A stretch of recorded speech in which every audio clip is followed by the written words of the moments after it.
What's up guys, it's Phil, and today I'm going to show you how to make your own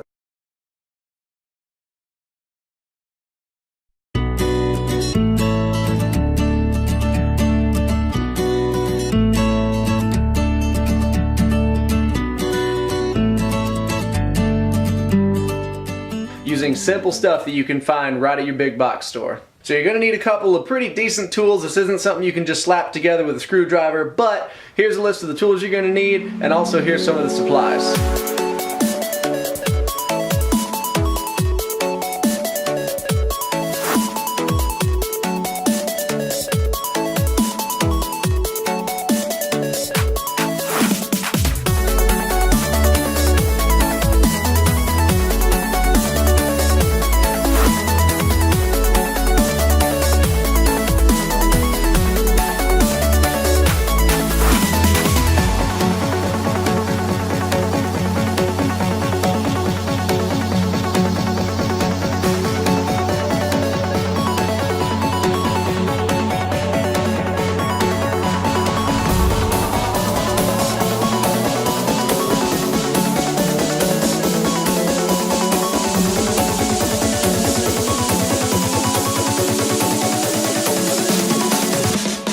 Alright, so we've got our tools, we've got all 9 of our 2x4s at stud length, 96 inches, we are ready to go. So, depending on your skill level and your tool set, I'm going to show you a couple of different techniques for each step of this process. Now this project is pretty awesome, it's actually really easy, it's so easy, I'm going to do it with one hand.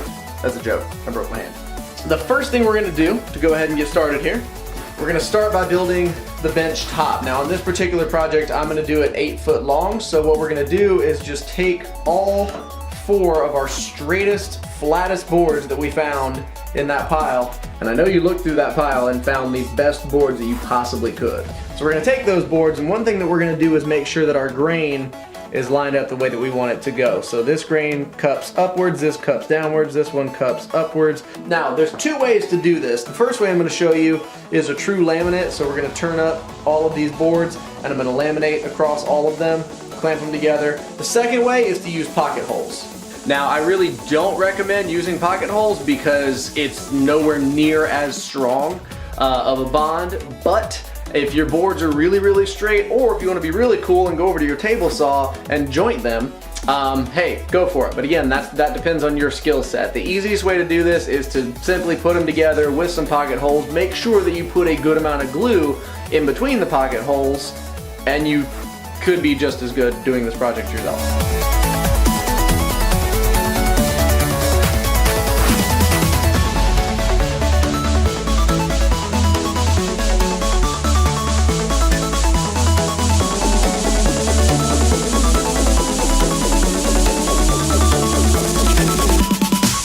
Alright, so we got that done. Now it's time to make the legs.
So now that we've got all of our cuts made,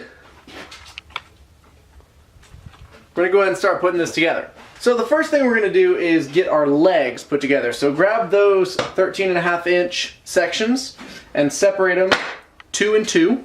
Now when you make your separations, I want you to look at your grain, and we want to try and face them so that their grain patterns are going towards each other. If you happen to have like the kind of rainbow cup, I've got like a half and half here, so this is actually going to work out really well for me. But if you have an up cup and a down cup, make sure that they're going to cup into each other. Now again, I told you I'd give you some options, so there's two ways to do this right now. One way is to do it just like we did the other laminate, where we glue the boards together, and then we clamp them, laminate them, let them dry overnight. Or you can put some glue between them and drive a 2-inch screw down through them.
So now we're going to grab our other two 12-inch pieces and our two 81.5-inch pieces.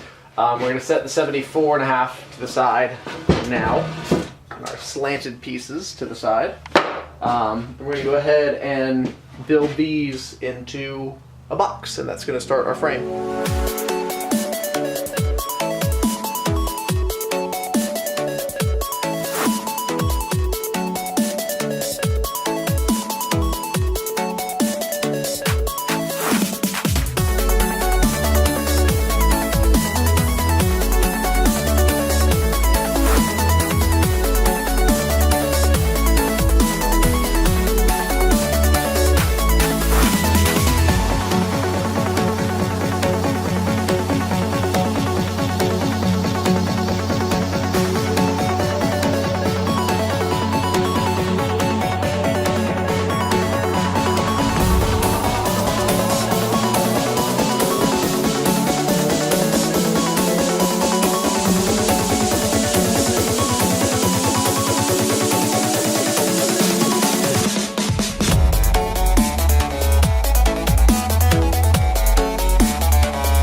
To take the box and we're going to put it on our legs, and the next thing we're going to do after that is attach the stringer and the two cross members.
put together. So next step on this is going to be sanding this base, and then our top is going to be dry. Now if you did the pocket holes, it's good to let it sit for at least 12 to 24 hours. If you laminated it, probably a good idea to let it sit for 3 to 6, maybe 12 hours or more. So I'm going to leave mine for a little bit longer while I get to sanding on this, and then we're going to sand the top down and get this baby finished up. Alright, so the top has been drying for a couple of hours. The base is now complete. So we are going to go ahead and get this thing sanded and get final assembly done on it.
Looking good, it is ready to go. So all I've got to do is do a little bit more sanding, finish this thing up just a little bit, and get some stain on it, and it is going to be ready to go.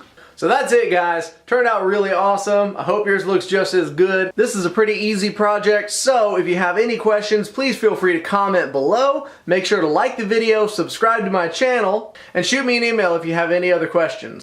If you're a pro and you think this is way too easy and you don't like using big box lumber, hey, that's great. This video is not for you. For everybody else out there who appreciates these kind of easy DIY videos, I hope this is what you're looking for. Please feel free to check out the rest of my DIY videos. They vary in skill level and tool sets, but definitely check them out. Get your notebooks, take some notes. If you want to challenge yourself and go for something harder, great. Ask me some questions. I'll be more than happy to answer them. So again, guys, thanks for watching, and don't forget to subscribe. Peace.